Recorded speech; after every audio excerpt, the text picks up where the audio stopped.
நம் ஆண்டவர் இயேசு கிறிஸ்துவின் நாமத்தினால் மகிழ்ச்சியும் சமாதானமும் நம் அனைவரோடும் இருப்பதாக. யோனா 4:4-11 முடிய.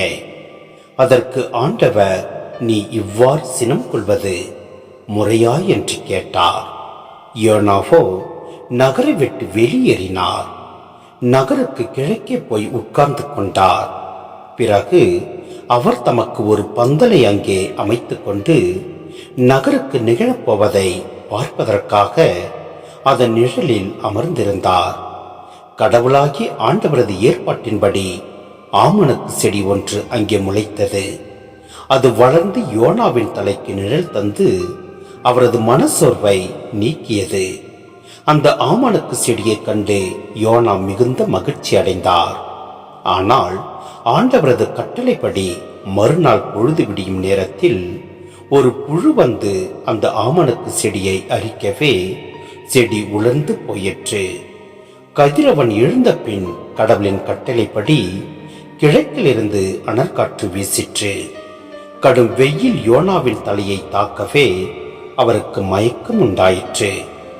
வாழ்வதை விட சாவதே எனக்கு நல்லது என்று அவர் சொல்லி தமக்கு சாவு வர வேண்டும் என்று வேண்டிக் கொண்டார். அப்பொழுது கடவுள் யோனாவை நோக்கி, ஆமணக்கு செடியை குறித்து நீ இவ்வாறு சினம் கொள்வது முறையா என்று கேட்டார். அதற்கு யோனா, ஆம், முறைதான். செத்து போகும் அளவுக்கு நான் சினம் கொள்வது முறையே என்று சொன்னார். ஆண்டவர் அவரை நோக்கி, அந்த செடி ஒரு இரவில் முளைத்தெழுந்து மறு இரவில் முற்றும் அழிந்தது. நீ அதற்காக உழைக்கவும் இல்லை, அதை வளர்க்கவும் இல்லை. அதற்கு இவ்வளவு இரக்கம் காட்டுகிறாயே. இந்த நினிவே மாநகரில் 120,000க்கு மேற்பட்ட மக்கள் இருக்கிறார்கள். வழக்கை எது இடக்கை எது என்று கூட சொல்ல தெரியாத இத்தனை மக்களும் அவர்களோடு எண்ணிறந்த கால்நடைகளும் உள்ள இந்த மாநகருக்கு நான் இரக்கம் காட்டாமல் இருப்பேனா என்றார். சிந்தனை. ஆமணக்கு செடி உலர்ந்து போகின்றதே என யோனா கவலைப்பட்டார். ஆனால் நினிவே மக்களுக்கு நடக்கப் போவதை பற்றி அவர் கவலைப்படவில்லை. இன்று நாமும் செல்ல பிராணிகள் செத்து போகின்றனவே என்றும் விருப்பமான பொருள் அழிந்து போகின்றதே என்றும் கவலை கொள்கிறோம். நம்மை சுற்றி வாழ்வோர் வறுமையில் வாடி அநீதிக்கு உட்பட்டு அழிவது பற்றி கவலைப்படுவதில்லை. சில வேளைகளில் தண்டனையும் அழிவும் பாவிகள் மேல் வர வேண்டும் என நாம் விரும்புகின்றோம்.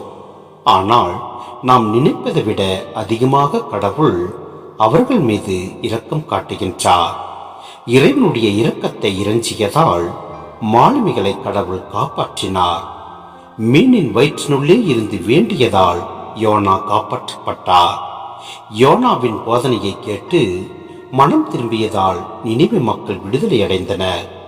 தம்மை நோக்கி மன்றாடும் மக்கள் அனைவருக்கும் கடவுள் இறங்குகின்றார். எல்லோரும் தம்மிடம் வர வேண்டும், நம்பிக்கை வைக்க வேண்டும், அதனால் விடுதலை அடைய வேண்டும் என அவர் விரும்புகின்றார். எனவே நாம் அனைவரும் ஆண்டவர் நோக்கி பயணிப்போம், அவரது திட்டத்தின்படி செயல்படுவோம்.